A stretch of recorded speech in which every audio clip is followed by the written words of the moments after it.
तो कैसे हैं आप लोग?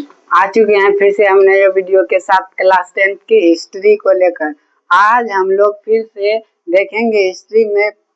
पहले हमने छोड़ा था वहां पर कि लुई 16वां का अंत हो गया, उसके बाद नेपोलियन आया। नेपोलियन का वाटरलू का युद्ध हुआ, तो नेपोलियन को भी 1815 ईस्वी में जो है ना वो क्या कहते हैं, सेंट हेलेना नामक द्वीप पर जाकर छोड़ाया था मेटरनिक। उसके बाद जो है मेटरनिक का शासन चला।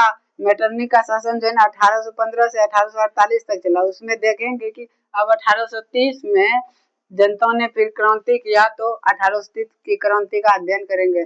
तो आइए देखते हैं क्या है 1830 की क्रांति। 1830 की क्रांति में हमने देखा कि क्या हुआ, जनता ने क्यों विरोध किया मेटरनिक का, क्रांति आखिर क्यों हुआ, इसके बारे में हम जानेंगे। तो पहला पॉइंट है मेटरनिक की प्रतिक्रियावादी सोच। मेटरनिक की प्रतिक्रियावादी सोच से जनता में कोई भी सुधार नहीं किया था। मतलब जो है एकदम लेलबौका की तरह था। लेलबौका जैसे ना होता है वैसे ही मेटरनिक जो है ना एक भी हमेशा जनता का जो है ना दबाना चाहे, इसीलिए जनता में आक्रोश की भावना आई और विरोध करना शुरू कर दिया। और दूसरा पॉइंट है चार्ल्स दशम का निरंकुश शासन।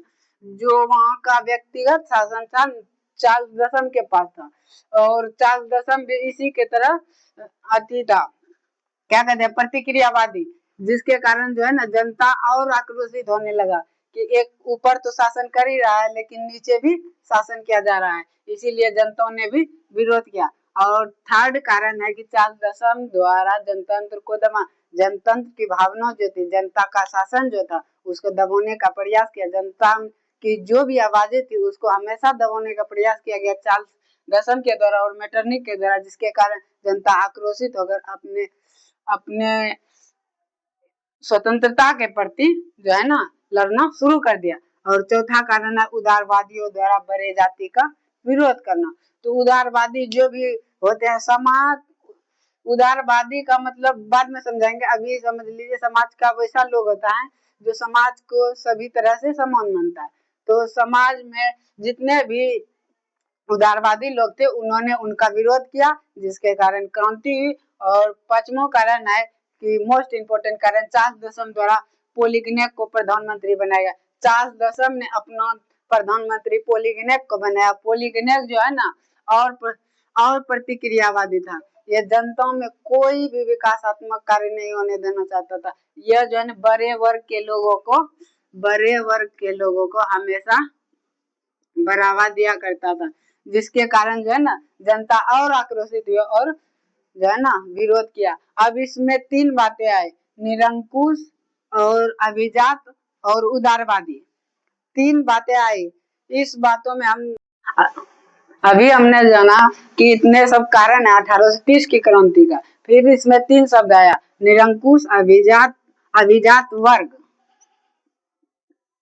और उदारवादी। तो निरंकुश का मतलब होता है जिस पर किसी का अंकुश नहीं हो, मतलब उस पर कोई भी अपना मन नहीं चला सकता है, वह सिर्फ अपना ही करेगा जो उसके मन में आएगा, वही है निरंकुश। और अभिजात का मतलब होता है बराबर, जितने भी बड़े वर्ग के लोग होते हैं जिनको इज्जत मिलती है हमेशा, उसे अभिजात वर्ग कहते हैं। और उदारवादी वैसे लोगों को कहते हैं जो समाज में सभी को एक समान देखता है, किसी को ना ही छोटा ना ही बड़ा, ना ही ऊंच ना ही नीच, सबको एक समान भाव से देखा करते हैं, उसे उदारवादी कहते हैं। तो इस अब हम पढ़ेंगे 1830 की क्रांति के क्या परिणाम हुए और उस परिणाम को जानकर पुनः आगे बढ़ेंगे। तो हमने देखा कि 1830 की क्रांति क्या है। 1830 की क्रांति का एक्चुअल डेट है 28 जून 1830 ईस्वी। 28 जून 1830 ईस्वी को ही जनता ने क्रांति किया। 28 जून यहाँ पर लिख देते हैं नीचे में, 28 जून 1830 ईस्वी को जनता ने क्रांति किया। अब इस क्रांति का जो परिणाम हुआ उसकी हम चर्चा करेंगे। क्रांति का पहला परिणाम हुआ कि चार्ल्स दशम इंग्लैंड भाग गए।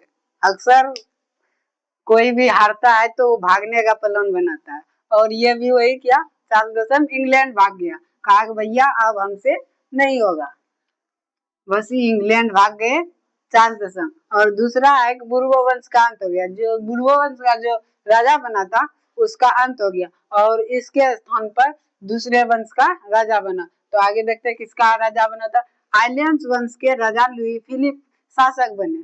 तो बुर्बो वंश का जैसे ही अंत हुआ, इसके शासक जो है ना लुई फिलिप बने, वह वहां पर और संवैधानिक राजतंत्र आया। संवैधानिक राजतंत्र का मतलब है कि जो संविधान में है उसी के अनुसार राजा काम करेगा समाज के लिए। जैसे बाहुबली में कटप्पा हमेशा मायासमती साम्राज्य के लिए लड़ता है, उसी तरह यहाँ भी राजा हमेशा जनता के लिए लड़ेगा। लेकिन बाद में ये भी वैसे हुआ, कहते हैं ना आसमान से गिरे खजूर पे अटके, तो फिर से इसको क्रांति करना पड़ा।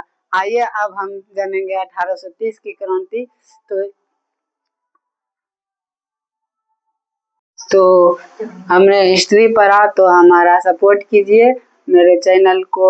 आपका एक सब्सक्राइब हमारा जो है ना बहुत ही सपोर्ट करेगा, हम बहुत आगे बढ़ सकते हैं और हम कम समय में ज़्यादा टॉपिक को खींचने का प्रयास करते हैं। तो हमारे वीडियो को लाइक करिए, सब्सक्राइब करिए और जो है ना कमेंट भी कीजिए, अपना राय बताइए। आपके एक कमेंट से हम जो है ना इंस्पायर होकर आगे वीडियो बनाने के लिए जो है ना उत्सुक होते हैं, इसीलिए अपना राय जरूर दें। Thank you.